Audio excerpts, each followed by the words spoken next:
trying to build lean, defined abs?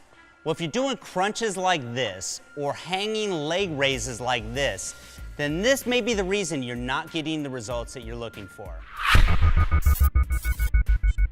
I'm James Grage, and I'm here at the BPI Sports Training Facility, and in this video, I'm gonna reveal some of the simple secrets for getting six-pack abs.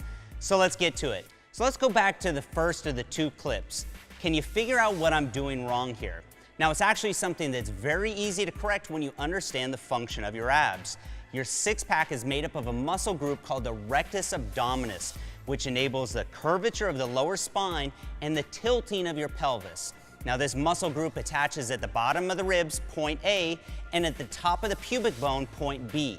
Now, this is important to note because when a muscle contracts, it shortens the distance between the two connecting points. So let's go back and look at the clip of the crunch. Now, as you can see, there isn't much of a change in distance between points A and B.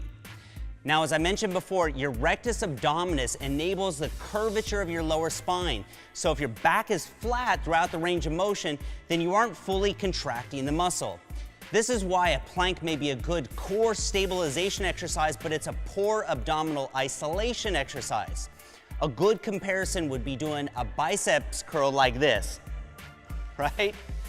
You're never gonna build great arms that way, and the same holds true for abs. It's no wonder some people think they have to do 1,000 crunches a day to get abs, which isn't true. So, to properly do a crunch, think about bringing your head towards your knees instead of up toward the ceiling. Just make sure you don't pull on your neck or head. Now, as you can see here, this now gets a nice curvature in the lower spine and brings point A and B closer together. You should now feel a greater contraction throughout your entire abdominal region. So once you've mastered proper technique, you can then add resistance into the exercise.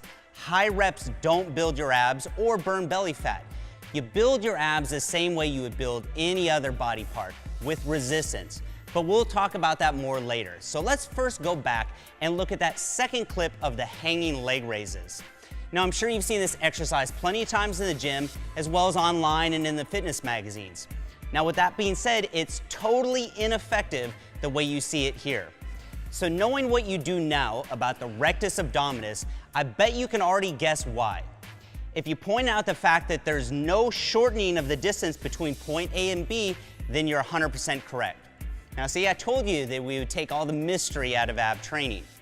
So, when lifting the legs up from an extended position to this raised position where the thighs are parallel with the ground, you're using your hip flexors and very little of your abdominals.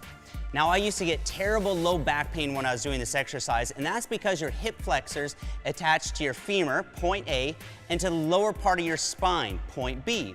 So all those exercises that I thought I was doing for my lower abs were just making my hip flexors tight, which then in turn would pull on my lower spine, which was causing my back pain. So now, the hanging leg raise is actually a very effective exercise when it's done correctly. So to do it properly, we need to get that pelvis tilted up. And to do this, we're gonna eliminate this first part of the range of motion that we see here in the clip. So instead of finishing in this top position, we're gonna use that as our starting point. From there, we're gonna do a reverse crunch. Now, don't think about bringing your knees straight up toward the ceiling, but instead think about bringing them towards your head, just like we did with the crunch, but in reverse. So you can see here that we're now getting good curvature in the spine, and we're bringing points A and B closer together for maximum muscle contraction. Now, make sure you don't use momentum or swing. Start with a slow and controlled movement and then squeeze at the top before coming back to the starting position. Now, that squeeze is the most important part, so don't rush it. So now that you know what the function of your abdominals is, you can apply this exact same discipline to any ab exercise. If it doesn't meet this criteria of shortening the distance between points A and B, then it's not the best bang for your buck when it comes to building your abs. Now, in our next video, linked below, I'll share with you my ab routine that includes my favorite ab exercises that you can do at home, as well as my favorite exercises for the gym. So make sure to subscribe to this channel for more content like this on training, nutrition, supplementation, and gym motivation.